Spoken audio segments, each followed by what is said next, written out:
Telecommunications companies were supposed to be somewhat defensive in a downturn, but now they may have lost some of their spark. You know, the reality is Spark's latest result, we saw it, clearly impacted by the cycle.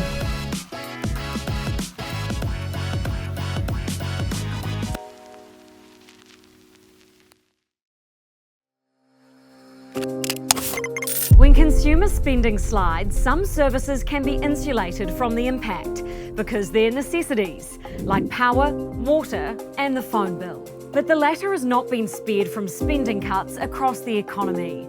Spark announced one of the more severe earnings downgrades our market has seen this year, as its annual profit fell around 20% on an adjusted basis. It's the biggest player of the three in our telco market, with about a 40% share when including its brand Skinny. Its competition comes from One New Zealand, which is now owned by Infratil, and 2 Degrees, which is privately held. 2 Degrees, fighting for fair for Kiwi business. Spark's share price has declined by 38% this year, hitting a 9-year low of around $3. Forsyth Barr has an underperform rating on the stock, but Jarden thinks it could outperform given its low valuation. Both believe its dividend is unaffordable. Jarden's head of research, Arie Dekker, says the telcos investors are in for a painful payout reset, but the company could have an opportunity in data centres. Arie, good to see you. Thanks for having me in. Good to be home. Yeah, no, that's right. Welcome. Thank you. I want to talk to you about the telco industry as a whole. What are the dynamics that are really impacting it at the moment? Is it all public sector drop-off because of austerity measures? Yeah, look, I think there's a combination of things. You know, the reality is Spark's latest result, we saw it, clearly impacted by the cycle, and that was in the sort of the government corporate sector and to a much lesser extent, I guess, sort of in their consumer mobile business. But there are other factors at play as well, like competition has an impact on the results as well. And, there was areas of I guess, heightened competition that impacted the result. And then, the other thing that Spark has been grappling with, for the last decade and more is structural change. And so there are also structural dynamics impacting its revenue mix and earnings. Can you explain that? What are those? So, a good example is their voice revenues. They continuing to decline at, circa 20% per annum. It hasn't slowed down even as the base has got smaller. So that's an example. I think in IT services, there's product mix changes, public cloud getting, more used, and so some pressure on their private cloud business and broadband. There's some competition factors at play in that one. So yeah, it's a mix not just of the cycle but also of structural factors and competition as well. What about mobile revenue? That's been increasing by sort of small single digits over the past few years, but that's also been a result of their ability to increase prices and kind of blame inflation in this environment. Has that had a peak now though? Are they not going to be able to do that going forward? Yeah, I wouldn't expect that it's hit a peak. I guess the other important aspect with mobile is just as traditional voice services have been sort of declining, demand for mobile has been supportive of the growth there. So there's more data being consumed on mobile devices, becoming more prevalent. So I think in the case of mobile, certainly there's a couple of key factors at play that are supportive. One, the demand, consumers are wanting to use their mobiles more. And then also, the competitive dynamics in mobile are supportive as well. There's, it's a 3-player market, not a 20-player market like broadband. Given the demand for data that we've seen, you might see an opportunity for Spark in data centres. Talk to me about that. Yeah, so Spark data centres, globally are taking off. There's been some, super meaningful transactions in Australia recently. Here too. Yeah, here too. I guess the New Zealand market is a lot smaller. Spark's been in the space for a while. It has, there's not a lot of visibility into that market segment, but Spark puts its market share at sort of circa 20-25%.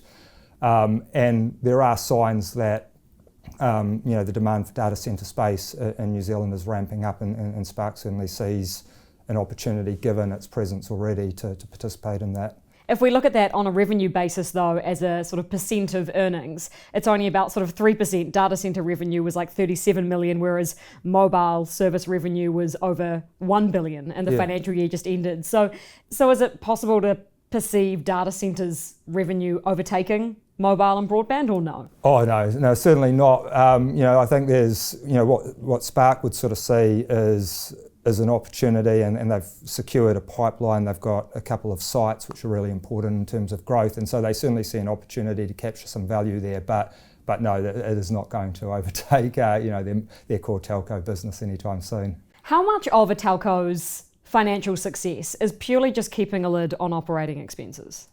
So I mean, Spark, particularly given its, I guess, incumbent position, it is a relatively mature business. It hasn't generated a lot of revenue growth in the last decade.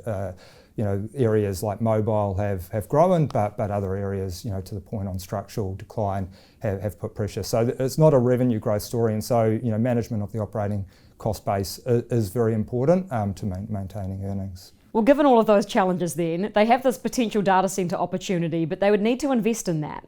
You think that this company has overpaid their dividend for the past 10 years. So what reckoning needs to happen there for them to be allowed, or at least have the capacity to invest in an opportunity? Are they going to have to reset the dividend? Yeah, so a couple of points I'd make. Yes, certainly with reference to the cash earnings and even the profitability of the business, the dividend has sat consistently above those levels. Spark has a very strong balance sheet, and it has periodically been able to generate some cash from transactions, and the tower transactions a few years ago are a good example of that. So there's an element in which those dividends have been supported by capital transactions as well. But the clear point is that the earnings haven't grown into the dividend that Spark's had. So in our view, particularly with, I guess, this investment opportunity with Spark wanting to maintain, and it does have a very strong balance sheet, an A rating, I think it's probably time to reset the dividend back to where the earnings sit, and then increase it with actual demonstrated growth in the earnings and cash flow. Am I correct in thinking that the money they earned from that cell tower asset sale, they effectively used that to fund a share buyback and pay the dividend, right? A combination of things. So that they realised circa $900 million of proceeds. It was a very large transaction.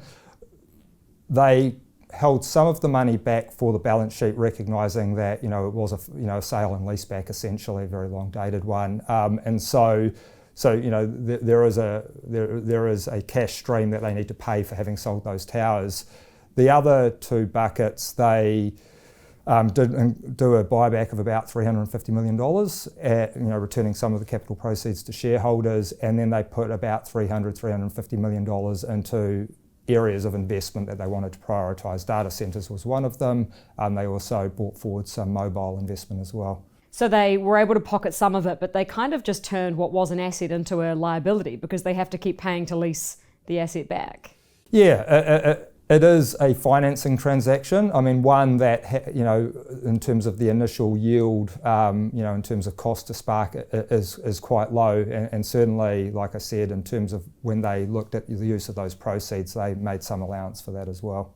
You've spoken a little bit about competition. There are only obviously 3 players. Spark is the biggest if you add its brand Skinny to it. But even though there's few players, it's pretty easy for consumers to switch among the players. Talk to me about the competition in the market. How fierce is it among even just those 3 players? Yeah, so in the mobile market specifically, there is essentially 3 players. There's a very small wholesale market in mobile. Clearly in broadband and some of their other areas of business as well, there is broader competition than just those 3 players. But in the mobile market, I guess what we've sort of seen is, all 3 players have made investment in the infrastructure to support those businesses. The owners of 2 Degrees and Vodafone have paid a decent amount for those assets. And I guess what we've sort of seen over the last 4 or 5 years is a decent amount of market discipline. So, I think the focus in the mobile market of each of the players has been less about fighting aggressively for increasing market share. That's been relatively stable, particularly in consumer and SME, and more about, ensuring that, they're sort of capitalising on the investment they've sort of made there. I guess in this last result, we did sort of see signs of some competition in the enterprise space. It's an area that it looks like 2 Degrees has been a little bit more focused on getting a bit of share there. And so it's not that there aren't competitive dynamics, but in broad terms, there's been a decent amount of market discipline by those 3 players. You mentioned owners. We've obviously seen the change of ownership with One New Zealand being fully bought out by Infratil, which is listed. So One itself isn't listed, but rather its owner is. Spark is the only sort of outright listed telco play on our market. If you consider them all, what do you think will be the defining factor of the ones who will win out of this current structural change in the environment, the economic environment, and also who can make the most of these opportunities? Does it purely come down to who owns them and who has the capital to be able to make it happen? No, I'd put it slightly differently. The reality is the capital investment that's being made by these players is reasonably stable, and it's within pretty confined sort of and defined parameters. Certainly, data centres is an area outside of core telco where Spark could choose to invest significant capital. In terms of the current market environment and how that plays out for the different players, sort of been covering telco for a decent period now. The rate of change in share and those sorts of things is very slow. So in any sort of set period, we wouldn't expect there to be major changes in the dynamics influencing their share, and that tends to play out over quite a long period of time. Since you brought it up, how long have you been covering telcos, Arie? Oh, maybe a long time. 12, 13 years, yeah. A veteran. One New Zealand with Starlink, you don't think that's going to change the game? Is that just a marketing stunt at this point? Certainly when that capability comes on, it'll be another useful addition, I guess, to sort of, the service capability, of mobile, but we wouldn't expect it to be a significant differentiating factor. It'll be an incremental offering as opposed to sort of core, and we do expect to see Spark and 2 Degrees sign up with other satellite providers. Thanks so much for your time, Arie. Appreciate it. Welcome.